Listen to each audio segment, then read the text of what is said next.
Buenos dias, oh, RGT85 here.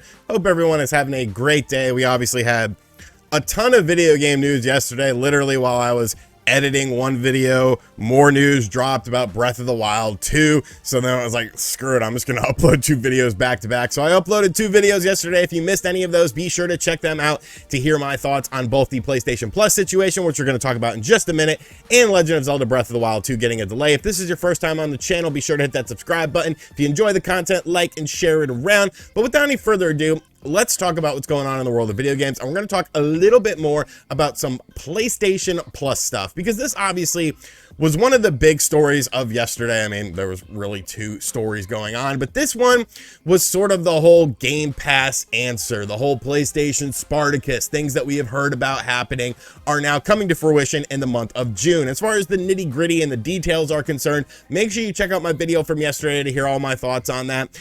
Honestly though, you know, the retro stuff is what interests me the most. I'm curious to see what they do with like PlayStation 2 and PlayStation 1. A lot of great games on those platforms that are just pretty much stuck on those platforms. You can say the same thing about PlayStation 3, but you know, gotta do the cloud stuff. Gotta do the cloud. But what's interesting is the fact that a lot of people noticed right off the bat that this wasn't going to be sort of a direct competitor to Game Pass, more of just something similar to it. You know, pretty much all these online services are sort of getting these tags as Game Pass-esque, but the big difference with this is the fact that first-party PlayStation titles, like we see with Microsoft titles, are not going to be available on any of the PlayStation Plus expanded service tiers that you get. And that was kind of a big discussion yesterday, because it was like, well, is there really enough value to be increasing the price as much as they are? If you're not a retro fan like myself, you probably don't think so. But why was Sony going in this direction? Why wasn't Sony adding any of the first-party titles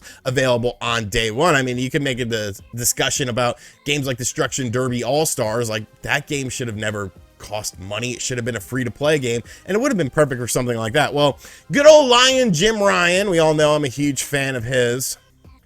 Yep.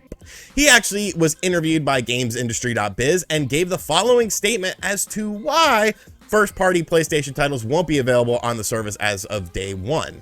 So basically he said, "We feel like we are in a good virtuous cycle with the studios where the investment delivers success, which enables yet more investment, which delivers yet more success. We like that cycle, and we think that our gamers like that cycle." Basically saying that because first-party PlayStation games still sell very well, you know, a vast majority of them at least, they don't see this as a value for them on the business side of things. They don't see it as a value for them for getting more consumers, because you know, when you're selling systems hand over fist and all your games are selling pretty well, you don't really see the need to sort of give away everything. You know, Game Pass is very generous in that aspect, but I think that works for Microsoft. And something we have to remember here is what works for the goose doesn't necessarily work for the gander. You know what I'm saying? Like, all because something works for one company or one individual doesn't necessarily mean it's going to work for the other company. Let's be real. PlayStation games have a large budget when they're being developed, because they're these huge single player games most of the time. And most of the time, the games do end up selling very well. There, of course, have been games like Days Gone, which didn't do well. And, you know, as far as Sony was concerned, and they decided to not pursue another game in that series. It was just sort of a one and done thing. But when you're talking about like the Marvel games like Spider-Man, games like God of War, games like Horizon, hell, even games like Gran Turismo 7, which, I mean, it does feel very as a service game. I mean, they even said it was a service game. You know, these games are going to sell well. These games are going to continually sell well because people want to play these games on day one. They're big blockbuster experiences. Now, I think eventually we'll have to revisit this topic, because right now, you know, Microsoft is still kind of a bit slow getting into the heavy hitter titles available on day one, just because their first party studios aren't producing the same amount of titles and the same, you know, really high quality titles. It's more smaller titles. It's more like AA stuff that you end up seeing. Sure, there's been games like Forza, you know, Horizon 5 and Halo Infinite, but Halo Infinite was like a big mess. Once I think the Bethesda games and all these larger Xbox games start coming, then we have to revisit this conversation, because we have to see, you know, how these games are still selling on other platforms such as the PlayStation 5. But as much as I don't like Jim Ryan, I do understand this, because God of War is going to sell over 10 mil easily. A new Uncharted game is going to sell over 10 mil easily.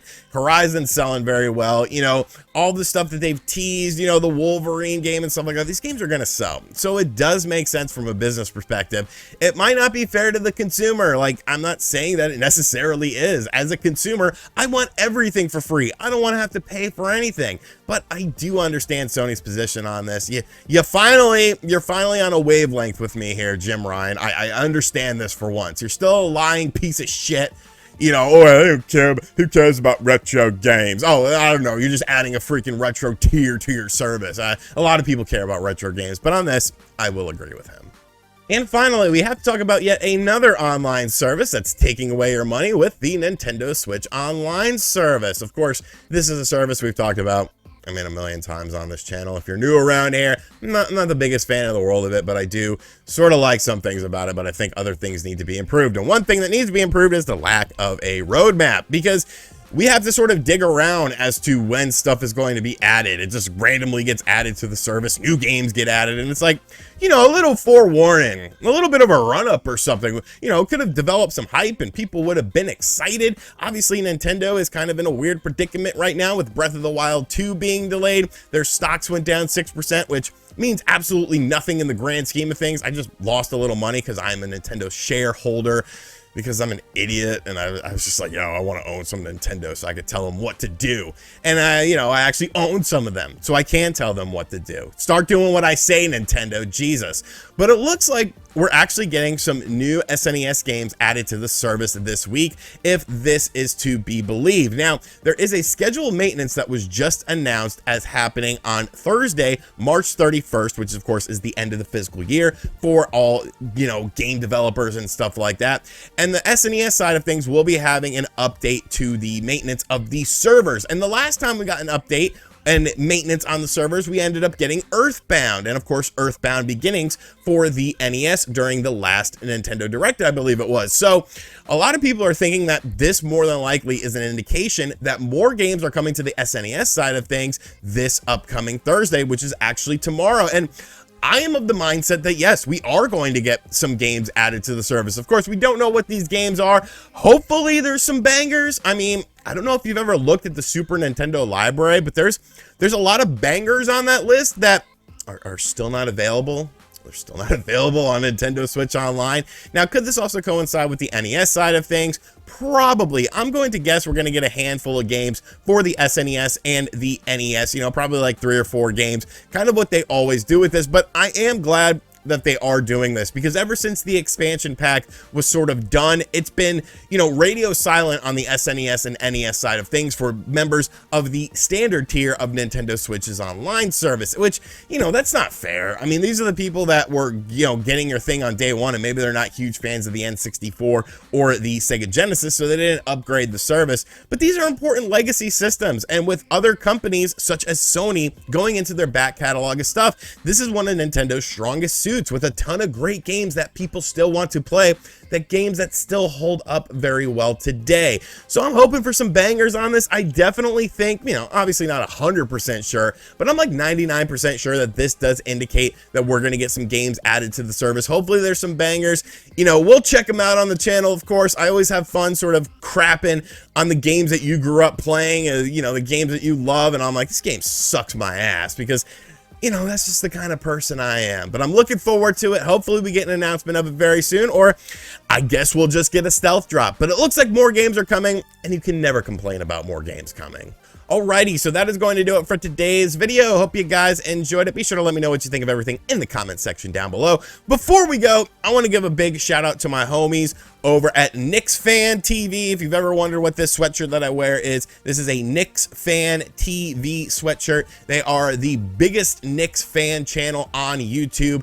A lot of pull, a lot of industry people are on the show, you know, even, you know, ex-players and stuff. Well respected. They're very good friends of mine. Shout out to them for hitting 50,000 subscribers. One of the biggest independent sports channels on YouTube, especially for, you know, distinct NBA teams. So shout out to them. I'll have a link to them in the description box down below. If you're a basketball fan, or especially if you're a Knicks fan, definitely hit them up, definitely subscribe to them, tell them RGT sent you, and as always guys, I will catch you guys on the next video. Later.